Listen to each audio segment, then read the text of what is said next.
Terima kasih Anda masih bersama kami pemirsa. Hari ini kami akan mengupas aksi-aksi yang terjadi jelang vonis Ahok pada 9 Mei mendatang. Dan saat ini telah hadir di studio para narasumber kami, yaitu Wakil Ketua GNPF MUI Zaitun Rasmin, Direktur Setara Institut Ismail Hassani, dan pengamat politik Igor Dirgantara. Selamat malam Bapak-Bapak. Selamat malam. Dan pemirsa, kami juga akan mengajak Anda untuk berpartisipasi bersama kami di nomor telepon 021-392-7456. Sebelumnya pertanyaan pertama ke Pak Zaitun. Pak Zaitun, tadi perwakilan dari GNPF MUI sudah diterima oleh Sekretaris MA. Ya. Apa yang dibicarakan? Seperti yang telah disepakati di GNPF dan juga di Masjid Istiqlal, bahwa kesana hanya menyampaikan penguatan kepada MA untuk independensi hakim. Ya, kita sampaikan itu dan berharap bahwa Mahkamah Agung dapat benar-benar memberikan pengawasan yang sebagaimana mestinya untuk independensi hakim tersebut, dengan harapan bahwa nanti hakim benar-benar tidak tertekan oleh siapapun, tidak diintervensi oleh siapapun, sehingga hakim bisa memutuskan dengan hati nuraninya, tidak semata-mata melihat pada tuntutan jaksa penuntut umum. Anda melihat ada tekanan? Kami tidak melihat pada hakimnya. Ya. Pada jaksa penuntut umum dari tuntutan yang diajukan? Pada jaksa saya kira sudah umum lah, sudah rahasia lah itu. Sebab dua blunder kan dari jaksa penuntut umum. Kita kasihan juga sama JPU-nya. Tapi kan JPU itu ada atasannya. Beda dengan hakim tidak ada atasannya. Atasannya cuma Tuhan. Ya, kalau hakim. Ini kalau jaksa kan blunder pertama waktu menunda penuntutan itu, alasan pengetikan, andaikan mereka bertahan alasan keamanan masih masuk di akal. Tapi alasan belum diketik itu kan anak kecil juga ketawa. Ya. Nah, yang kedua adalah dengan rendahnya tuntutan itu. Ya, yang di fakta persidangan itu kan cuma dua. Dari pihak pelapor dan jaksa sendiri itu mengatakan penodaan agama. Dari pengacara terdakwa mengatakan tidak ada penodaan agama. Tidak ada yang masuk pada penodaan golongan. Nah, ini kok tiba-tiba muncul tuntutannya penodaan golongan. Itu kan menjadi aneh gitu. Tapi kami sebetulnya melakukan aksi ini justru tidak mempersoalkan itu. Kami memaklumi JPU, ya. Apa ada harapan nanti hakim akan memvonis terdakwa dengan tuntutan yang lebih tinggi, dengan vonis yang lebih tinggi dari tuntutan JPU? Iya, itu harapan kami karena hakim punya wewenang untuk itu, dan di Indonesia sudah banyak contohnya, sudah banyak kasus-kasus sebelumnya yang diputus oleh hakim dengan lebih tinggi daripada tuntutan JPU. Oke, Pak Ismail, apa melihat aksi ini merupakan bagian dari penekanan juga terhadap penegak hukum dengan dukungan, dengan motif dukungan, namun ada penekanan di balik itu? Iya, ini karakter penanganan kasus-kasus yang mengundang perhatian publik selalu seperti ini. Jadi kalau tadi diberitakan misalnya ada karangan bunga yang juga memohon kepada hakim, ya, maka sebenarnya apa yang dilakukan oleh teman-teman Ustadz Rasmin ini juga adalah, Ustadz Zaitun ini juga sebenarnya sesuatu yang sama. Tetapi pada batas-batas tertentu, desakan-desakan semacam ini bisa saja kemudian dikualifikasi sebagai obstruction of justice, ya. Jadi dia mengganggu proses peradilan, mengganggu independensi hakim, dan seterusnya dan seterusnya. Sehingga sedapat mungkin kerangka demokratik kita, kerangka hukum kita, ketika sudah memasuki proses hukum, biarkanlah pihak-pihak yang berperkara, sekalipun dalam konteks pidana misalnya ada yang pro dan ada yang kontra, ya sampaikanlah itu di ruang-ruang yang kecil kemungkinannya memberikan pengaruh kepada hakim. Oke, Anda melihat aksi ini ada intervensi kepada hakim? Ya, pada batas-batas tertentu. Saya mengambil contoh seperti ini. Jalan hari ini lengang sekali. Saya karena punya pengalaman diundang iNews telat, ya, saya memberikan waktu yang cukup untuk bisa hadir di sini. Tetapi ternyata salah. Ternyata jalanan lengang. Setelah saya cek, ternyata orang pada pulang lebih cepat dari seperti biasanya. Artinya apa? Sesungguhnya sebenarnya setiap pengerahan massa selalu ada kecemasan ikutan yang itu juga kemudian ditafsir oleh banyak pihak sebagai, dalam tanda kutip Ustadz, ya, menebar teror atas ketertiban sosial. Hakim di dalam memutus perkara tidak hanya mengacu pada fakta-fakta persidangan, selalu karena hakim tugasnya dalam menegakkan keadilan. Berbeda dengan hakim konstitusi yang bertugas menegakkan keadilan konstitusional, ya, hakim di pengadilan negeri dan MA dia harus menangkap aspirasi-aspirasi yang sinyalemen masyarakat, karena takaran keadilan bagi masyarakat itu akan menjadi ukuran hakim di dalam memutus perkara. Nah, ini yang kemudian mengantarkan pada satu kesimpulan, aksi-aksi semacam ini bisa dikualifikasi sebagai mengintervensi. Tanggapan Anda, Ustaz Zaitun? Ya, kalau pandangan sih pasti kita maklumi lah, bisa berbeda pendapat. Tapi kami benar-benar telah mengemas aksi ini sedemikian rupa untuk tidak bermakna menekan. Dan itu sejak sebelum kami ke MA, kemarin kami ke Komisi Yudisial. Komisi Yudisial sangat mendukung. Bahkan yang di luar dugaan kami, Komisi Yudisial mengatakan aksi-aksi lokal GNPF ini terus terang kami sangat syukuri. Kenapa? Memberi pendidikan politik yang baik sekali bagi bangsa. Kami pahami betapa kegundahan, betapa mungkin sebagian rasa sakit hati, tapi semua menyalurkan dengan menuntut penegakan hukum. Ya, jadi kami sebetulnya terakhir itu kemarin hanya untuk datang ke Istiqlal berkumpul untuk menunjukkan bahwa kita ini kecewa dengan tuntutan jaksa penuntut umum itu. Sebelum andaikan JPU tidak melakukan, ya kami dalam tanda petik blunder itu, tidak perlu ada aksi simpatik ini. Ya, bahkan kami tidak berpikir tentang karangan bunga itu. Kami sih menganggap biasa aja itu, ya. Iya, tidak mempersoalkan. Tapi, nah, justru karena adanya blunder JPU menurut kami, ya, tentu ini pandangan kami, maka kalau kami tidak melakukan suatu menunjukkan keprihatinan kami dan kekhawatiran jangan sampai ini berimbas kepada intervensi pada hakim, justru kami takut bahwa... Jadi Anda menilai karangan-karangan bunga juga itu ada intervensi terhadap... Kami justru tidak mempersoalkan itu, ya. Kalau dinilai orang lain berarti sudah impas, tapi kalau kami nggak mempersoalkan.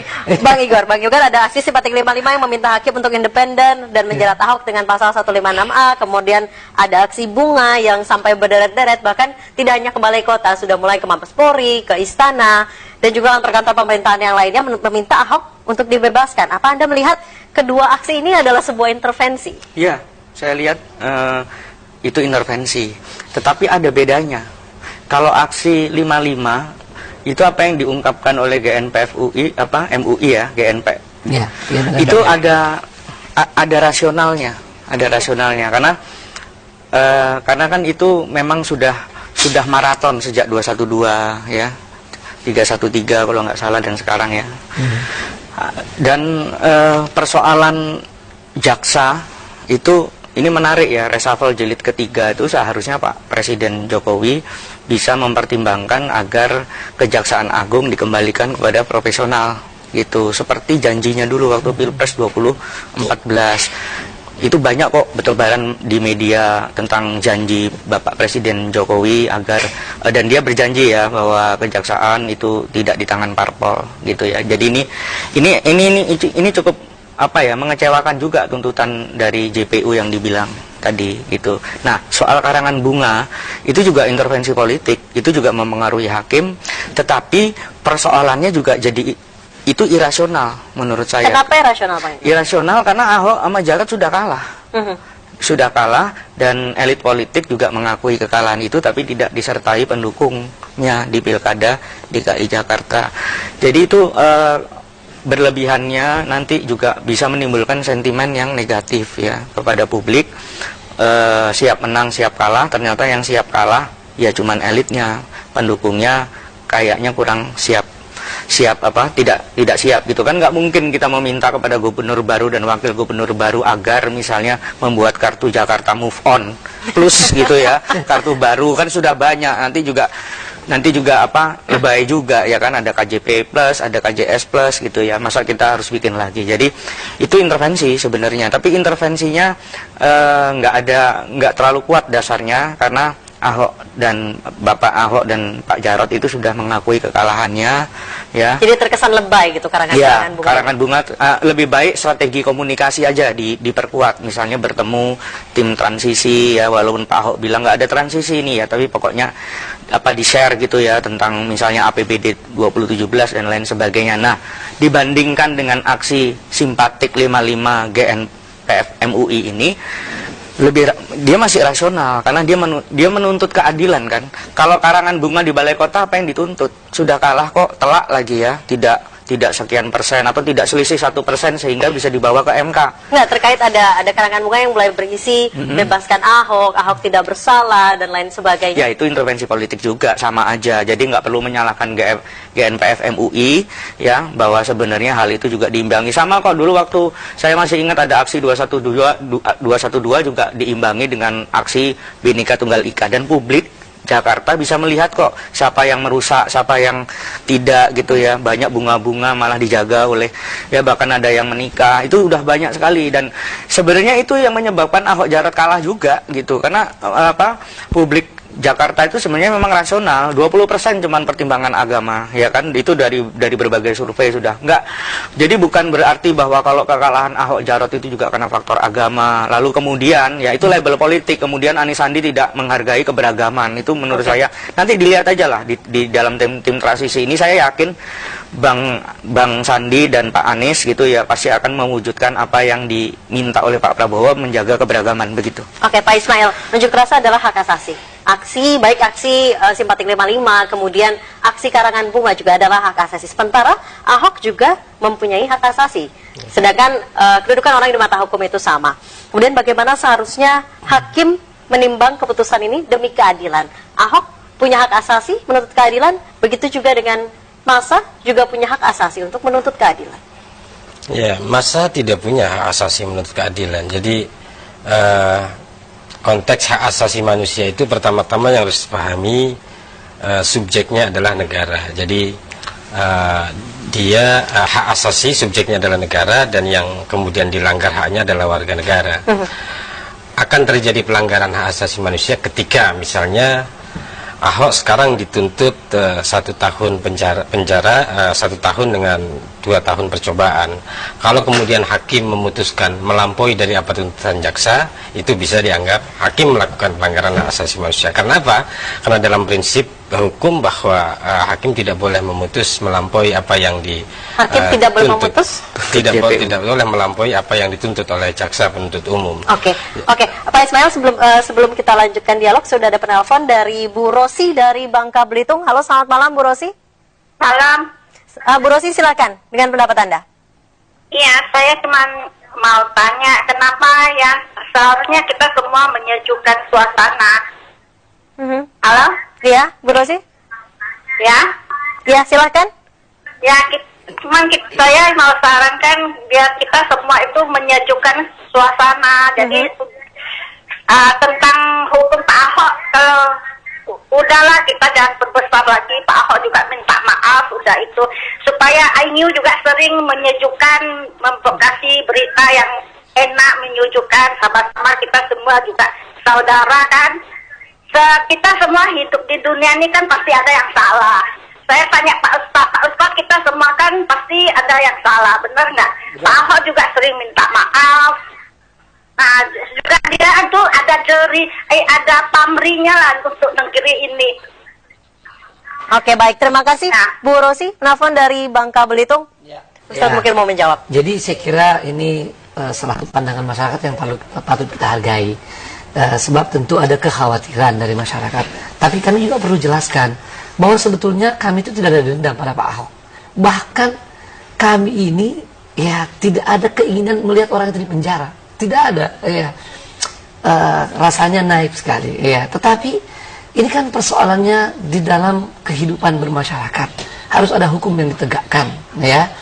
Karena ini yang bisa menjaga ketertiban masyarakat. Seperti kami ini sebagai ustadz, ya, saya tidak mau menyebut ulama, ustadz, ini punya tanggung jawab bahwa hal-hal seperti ini, andaikan siapapun ya, bukan Pak Ahok, orang Islam juga, ini mesti kita tuntut. Dan sebelumnya yang kita tuntut dengan aksi-aksi itu semua orang Islam. Ya, ada ya Eden, ada Pak Musadek, ada, dan kami lebih keras lagi sebetulnya. Ya, kalau kemarin bahkan dan Ahmadiyah, oh itu kita lebih keras lagi. Ya, ini kita sudah semakin belajar, semakin dewasa bahwa sampaikan aspirasi dengan suara dan hindari hal-hal yang dapat membuat ketakutan pada masyarakat. Jadi itu satu ya. Yang kedua, bahwa kalau namanya memaafkan secara pribadi itu jelas ya, kayak memaafkan secara pribadi. Tapi ada hal yang di luar wilayah kami. Ya, maka di sini kami sendiri tidak berhak untuk itu, dan biarlah proses hukum. Dan alhamdulillah, mudah-mudahan ibu juga bisa melihat aksi hari ini aksi simpatik. Ya, kami berusaha sebagian besar daripada peserta tadi itu di dalam masjid, tidak keluar. Dan saya sendiri tadi yang tetap dalam masjid untuk mengurangi itu. Ya, yang datang dari luar silahkan tetap di luar, dan mereka mengawal dengan damai bagaimana delegasi yang tadi ke MA.